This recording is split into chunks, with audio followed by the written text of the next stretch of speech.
Assalamualaikum warahmatullahi wabarakatuh. Saya Felinjia Putri Febriana dengan NIM 20210101040026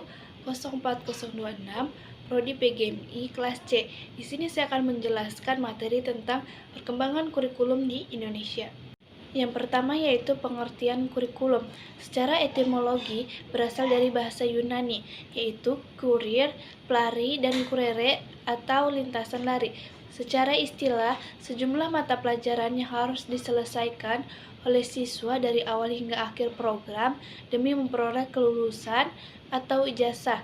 Sedangkan menurut Undang-Undang Nomor 20 Tahun 2003, seperangkat rencana dan peraturan mengenai tujuan, isi, dan bahan pelajaran, serta cara yang digunakan sebagai pedoman penyelenggara kegiatan pembelajaran guna mencapai tujuan pembelajaran. Yang kedua yaitu faktor yang mempengaruhi perubahan kurikulum. Yang pertama yaitu bebasnya sejumlah wilayah tertentu di dunia dari kekuasaan kolonialis. Yang kedua yaitu perkembangan iptek yang pesat. Yang ketiga pertumbuhan penduduk. Yang ketiga yaitu timeline perkembangan kurikulum di Indonesia. Perkembangan kurikulum di Indonesia pada tahun 1947 yaitu rencana pelajaran dirinci dalam rencana pelajaran terurai. Pada tahun 1964, Rencana Pendidikan Sekolah Dasar.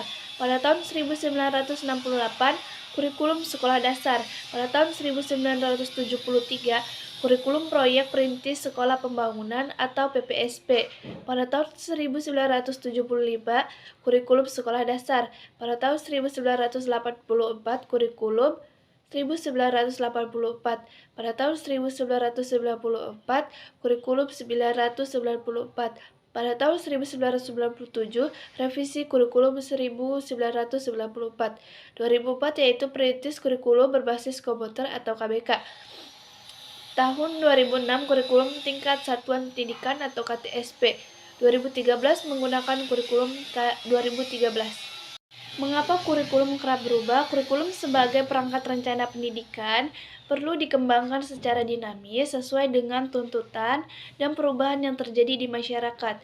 Jadi, semua kurikulum nasional dirancang berdasarkan landasan yang sama, yaitu Pancasila dan Undang-Undang Dasar tahun 1945. Perbedaannya pada penekanan pokok dari tujuan pendidikan serta pendekatan dalam merealisasikannya. Perkembangan kurikulum di Indonesia yang pertama yaitu Rencana Pelajaran pada tahun 1947. Perubahan orientasi pendidikan Belanda yaitu kepentingan nasional mulai diterapkan pada tahun 1950. Isi kurikulum, daftar mata pelajaran dan jam pelajaran serta garis-garis besar pengajaran. Mengurangi pendidikan pikiran dan mengutamakan pendidikan watak. Yang kedua yaitu Rencana Pelajaran Terurai pada tahun 1952. Silabus mata pelajaran sudah jelas, seorang guru mengajar satu mata pelajaran. Rencana pelajaran harus memperhatikan isi pelajaran yang dihubungkan dengan kehidupan sehari-hari. Yang ketiga yaitu kurikulum pada tahun 1964, Rencana Pendidikan Sekolah Dasar. Pembelajaran dipusatkan pada program Pancawardhana yang meliputi pengembangan daya cipta, rasa, karsa, karya, dan moral. Pendidikan dasar lebih menekankan pada pengetahuan dan kegiatan fungsional dan praktis. Setiap pelajaran yang diajarkan di sekolah dapat berkorelasi positif dengan fungsional praksis siswa dalam masyarakat. 5 kelompok bidang studi yaitu moral, kecerdasan, emosional atau artistik, kepigelan atau keterampilan, dan jasmani. Kurikulum pada tahun 1964 Pancawardhana yaitu Pembinaan Jiwa Pancasila, Pengetahuan Dasar, Kecakapan Khusus, yaitu perwujudan dari perubahan orientasi pada pelaksanaan Undang-Undang tahun 1945 secara murni dan konsekuen. Tujuannya yaitu Pancasila sejati kuat dan sehat jasmani, mempertinggi kecerdasan dan keterampilan jasmani, moral, budi pekerti, dan keyakinan agama. Isi pendidikan yaitu kegiatan mempertinggi kecerdasan dan keterampilan serta mengembangkan fisik yang hebat dan kuat. Yang keempat yaitu kurikulum pada tahun 1968. Yang kelima yaitu kurikulum pada tahun 1975, prosedur pengembangan sistem instruksional atau PPSI yang memuat 3 hal yaitu metode, materi, dan tujuan pengajaran diperinci. Satusan pelajaran rencana pelajaran setiap satuan bahasan yang pertama yaitu petunjuk umum, yang kedua tujuan instruksional khusus atau TIK, yang ketiga materi pelajaran, yang keempat alat pelajaran, yang kelima kegiatan belajar mengajar, yang keenam evaluasi. Yang keenam yaitu kurikulum pada tahun 1984 atau kurikulum 1975 yang disempurnakan. Yang pertama yaitu mengusung proses skill approach, yang kedua siswa ditetapkan sebagai subjek belajar, yang ketiga yaitu cara belajar siswa aktif atau CBSA, yang keempat berorientasi kepada tujuan instruksional.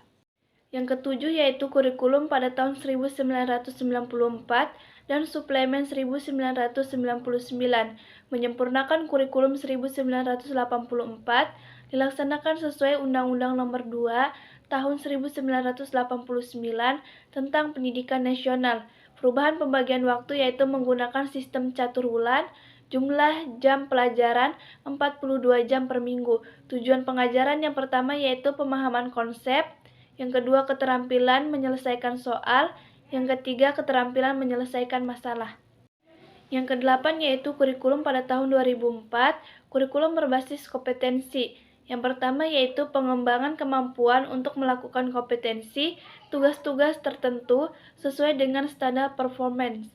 Yang kedua yaitu hasil dan dampak yang diharapkan muncul pada diri peserta didik melalui serangkaian pembelajaran yang bermakna. Yang ketiga yaitu keberagaman yang dapat dimanifestasikan sesuai dengan kebutuhannya.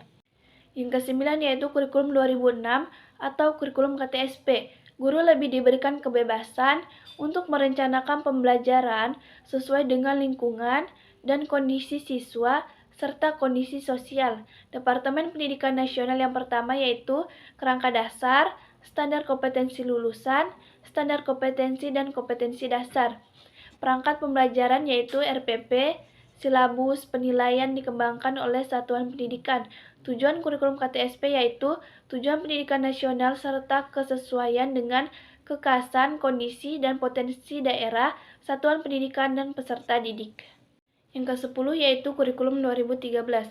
Alasan lahirnya kurikulum 2013 persepsi masyarakat yang pertama yaitu terlalu menitik beratkan pada aspek kognitif, yang kedua beban siswa terlalu berat, yang ketiga kurang bermuatan karakter. Kurikulum 2013 ini bersifat lebih student center. 3 aspek penilaian dalam kurikulum 2013 yang pertama yaitu pengetahuan, yang kedua keterampilan, yang ketiga sikap. Yang menjadi perbedaan mendasar yang pertama yaitu konsep kurikulum. Seimbang antara hard skill dan soft skill dimulai dari standar kompetensi lulusan, standar isi, standar proses, dan standar penilaian. Yang kedua yaitu proses pembelajaran, yang ketiga proses penilaian. Kesimpulan, pasca kemerdekaan, kurikulum pendidikan nasional telah mengalami beberapa kali perubahan, yaitu pada tahun 1947, 1952, 1964, 1968, 1975, 1984, 1994, 2004, 2006, dan 2013. Perubahan tersebut merupakan konsekuensi logis dari terjadinya perubahan sistem politik, sosial budaya, ekonomi, dan iptek dalam masyarakat berbangsa dan bernegara. Itulah tadi penjelasan mengenai perkembangan kurikulum di Indonesia. Saya ucapkan terima kasih. Assalamualaikum warahmatullahi wabarakatuh.